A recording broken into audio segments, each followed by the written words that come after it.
आना चाहूँगा दीपक पाचपोर जी आपके पास। और क्या आपको लगता है जिस प्रकार आक्रामक राजनीति, अग्रेसिव पॉलिटिक्स करती हुई नजर आती रही है बीजेपी, क्या कई बार आपका जो ज़्यादा अग्रेसिवनेस है वो आपको घायल कर देता है? यहाँ घायल अवस्था में बीजेपी दिखाई दे रही है क्या, या आने वाले समय में घायल हम देखने वाले हैं क्या? क्योंकि अंदर, जब सदन के अंदर टीएमसी की नेत्री जो हैं, सांसद जो हैं, वो घायल कर रही हैं और जवाब देना पड़ रहा है, आकर के वित्त मंत्री को जवाब देना पड़ रहा है, और कई सारे सवाल कई लोगों के लिए छोड़ रही हैं और कह रही हैं, जैसे अभी कह भी रहे थे अमलिंदु जी, कि पंगा नहीं लेने का। ये भी बिल्कुल सही कह रहे हैं। 8-10 मिनट के जो भाषण है उनका, उस भाषण में उन्होंने कहा भी है।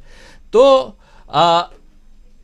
अग्रेसिवनेस के बारे में समझना चाहता हूं, जो बीजेपी, एक तो सहानुभूति वोट, दूसरा एग्रेसिवनेस, आप इसको किस रूप में देखते हैं? और इन सब को, मैं इन कुछ छोटे छोटे मुद्दों को जिसकी तरफ ध्यान लोग नहीं देते हैं, लेकिन ये समझना, बीजेपी की राजनीति को समझना जरूरी है।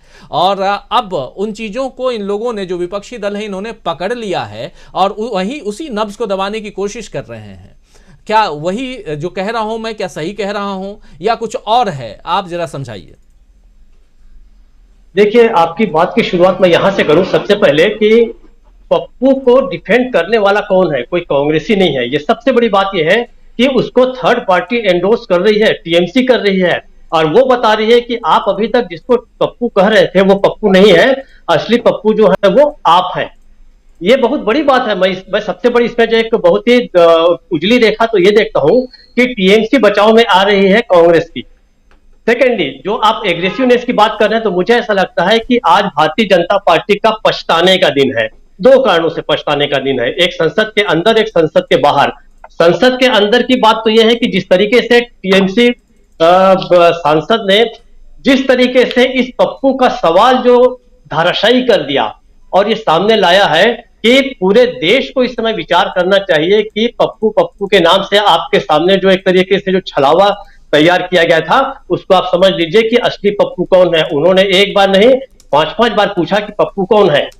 दूसरा, ये जो कहना है सीतारमन का कि जनता को आप कह रही हैं कि पागल कह रही हैं क्योंकि उन्होंने, जनता ने हमें प्रधानमंत्री बनाया है, तो असली बात यह है कि भारत की जो पार्लियामेंट्री सिस्टम जो है वो कोई प्रेसिडेंशियल सिस्टम नहीं है। यहाँ मोदी जो है, मोदी कोई डायरेक्ट, जिस तरीके से अमेरिका का राष्ट्रपति चुना जाता है उस तरीके से चुन के नहीं आए हैं।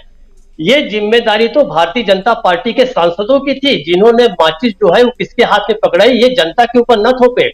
हाँ, ये कह सकते हैं कि 2014 का जो चुनाव था वो मोदी के चेहरे पर लड़ा गया था, लेकिन उसके भी पहले तो भारतीय जनता पार्टी से कौन प्रधानमंत्री बनेगा, इसकी अपेक्षा लोगों ने लालकृष्ण आडवाणी के बारे में की थी, मुरली मनोहर जोशी का भी नाम चला था। लेकिन ये जो माचिस पकड़ाई गई है, ये शुद्ध रूप से भारतीय जनता पार्टी के लोगों ने, सांसदों ने चुन के दिया है। ठीक है, मान लिए 2014 में थोड़ी बहुत जनता की अपेक्षा थी, लेकिन 2019 तक पहुंचते पहुंचते जब पता चल गया था कि मोदी के बस में ये नहीं है इस देश को चलाना, उसके बाद भी आपने उनको दोबारा मौका दिया। और इतना ही नहीं, लोगों को सावधान होना चाहिए कि तीसरे बार भी माचिस पकड़ाई जा रही है। अब मुझे लगता है माचिस नहीं, पूरी की पूरी मशाल ही पकड़ाई जा रही है कि भैया पूरी बस्ती ही फूंक दो, कहां इस माचिस से छोटी मोटे आग लगाते रहोगे। तो पहली बात तो यह है कि जनता की इसमें कोई जिम्मेदारी नहीं है, ये सांसदों का अपना तरीका था, जिन्होंने मोदी को चुना, जिन्होंने मोदी को प्रधानमंत्री बनाया। दूसरी बात, पप्पू को, राहुल गांधी को पप्पू बनाने की प्रक्रिया हम सब जानते हैं, किस तरीके से खर्च किया गया, किस तरीके से उनकी इमेज को खराब किया गया। लेकिन कोविड-19 जो है उसने इस पूरी की पूरी अवधारणा को बदल के रख दिया।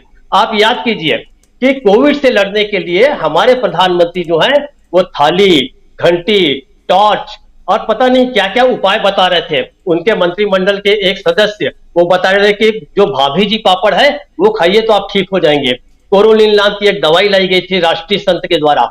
दूसरी ओर राहुल गांधी जो है बहुत सीरियस डिस्कशन कर रहे थे। दुर्भाग्य से, इस देश का दुर्भाग्य है कि उन्होंने उनको ध्यान नहीं दिया। रघुराम राजन के साथ उन्होंने इकोनॉमी पे बड़ी गंभीर चर्चा की थी बुलाकर। और आप याद कीजिए, न केवल वो, दूसरे अभिजीत बनर्जी के साथ एक लंबी बातचीत की थी और उन्होंने कहा था, बताया था कि किस तरीके से हमारी इकोनॉमी को बहुत बड़ा सेटबैक लगने जा रहा है। आशीष झा दुनिया भर में माने जाते हैं महामारी के एक्सपर्ट, उनको उन्होंने बुला के डिस्कशन किया था राहुल गांधी ने। उसके अलावा एक स्वीडिश एक्सपर्ट थे, जोहान या कुछ ऐसा उनका नाम था, उनसे उन्होंने लंबी डिस्कशन किया था और सरकार को बार बार वार्न किया था कि हमारी इकोनॉमी जो है वो चौपट होने जा रही है और कोविड का उपाय जो है वो टीका है। और उन्होंने ये भी कहा था कि लोगों को मुफ्त में टीका दीजिए। उन्होंने बूस्टर के बारे में बात की। उन्होंने ये भी मांग की थी कि जितने माइग्रेंट लेबर्स हैं उनको 7,500 रुपए जरूर आप दीजिए, वरना हमारी इकोनॉमी जो है पूरी की पूरी चौपट हो जाएगी। लेकिन ये निश्चित रूप से देश का दुर्भाग्य है और सब लोगों का दुर्भाग्य है। ये लोगों ने उस पूरे जो गपोड़ गैंग जो है, आईटी सेल जो है, उसकी बात को माना और पप्पू को देख देख के हंसते रहे। आज बाद में कहा जाने लगा कि जो आज राहुल गांधी कहते हैं सरकार उस पर दूसरे दिन अमल करती है। ये बात सही है कि अब ये धीरे धीरे साबित होने जा रहा है। आप याद कीजिए कि आप किसी को बार बार, दूसरी बात जो मैं कह रहा था कि आप जो बार बार उसको बुलाते थे कि हमारी पिच पे खेलिए, हमारे धार्मिक पिच पे आके खेलिए। जब वो कोई गंगा नहाने जाते थे, कोई पूजा पाठ करने जाते थे तो मजाक उड़ाया जाता था। अब आज वो धर्म पर आ गए हैं, देखिए उन्होंने आज धर्म के बारे में बात करनी शुरू कर दी। तो मुझे ऐसा लगता है कि भारतीय जनता पार्टी का ये बहुत बड़ा पछतावे का दिन है कि उन्होंने क्यों इनकी इमेज को पप्पू के रूप में स्थापित करने की कोशिश की। वो आज इन पर भारी पड़ रहा है और आगे भी पड़ेगा। दूसरा, जिस तरीके से धर्म के बारे में राहुल गांधी बहुत गंभीर होते जा रहे हैं, धीरे धीरे बात करते जा रहे हैं, लेकिन बड़ी पुख्ता बात कर रहे हैं, लोगों को समझ में आ रहा है। हे राम वाला जो उनका मामला है वो निश्चित रूप से महात्मा गांधी का वाक्य है। वो भी राम राम कहते थे, राम को अक्सर स्मरण करते थे। कहा जाता है कि भारत में सबसे बड़ा अगर आधुनिक समय में कोई राम भक्त हुआ है तो गांधी से बड़ा कोई नहीं था। तो गांधी की ओर ही इशारा किया है। पिछले दिनों तुषार गांधी आके गए इनके इसमें। जिन लोगों ने कांग्रेस की सरकार का विरोध किया था वो सब सारी की सारी सिविल सोसाइटी, योगेंद्र यादव देखिए आज उनके साथ है। ये धीरे धीरे मोमेंटम होगा, लोगों को समझ में आएगा कि पप्पू कौन है कौन नहीं है। और ये बहुत अच्छी बात है। जी, प्रशांत भूषण भी गए थे। आप याद कीजिए अन्ना के आंदोलन में कितने जी वहां गए थे। जी रूप में वो उसके साथ जुड़े हुए थे, आंदोलन के साथ वो भी उनके साथ जुड़े थे। तो मुझे ये लग रहा है कि भारतीय जनता पार्टी के लिए आज दो बहुत बड़े पछतावों का दिन है कि हमने ये अवधारणाएं क्यों शुरुआत की, क्यों उन्होंने बुलाना शुरू किया। अंतिम बात कहूंगा, ये पछतावा वैसे ही कि एक समय वेस्ट इंडीज और ऑस्ट्रेलिया ऐसी पिच तैयार करते थे जिस पर कोई भी फास्ट बॉलर को ही खेल सकने वाले बैट्समैन खेला करते थे। जब भी भारतीय टीम वहां खेलने जाती थी फास्ट पिच तैयार की जाती थी, लेकिन धीरे धीरे धीरे हमारे लोगों ने फास्ट बॉलर्स को खेलना शुरू कर दिया। तब उन्हें पछतावा होने लगा। सुनील गावस्कर जैसा व्यक्ति गया, उसने बता दिया भाई फास्ट बॉलर के आप पिच बनाएंगे तो कोई आपको फायदा नहीं होगा, हम 745 रन बना के एक सीजन में दिखा सकते हैं। तो आज ये भारतीय जनता पार्टी के लिए पछतावे के दिन है, ऐसा मुझे लगता है। राजीव जी बहुत लंबा पत्रकार राहुल लाल जी हमारे साथ जुड़ गए हैं। राहुल लाल जी, आपका स्वागत करता हूं इस कार्यक्रम में। और चर्चा हम कर रहे हैं कि असली पप्पू कौन है।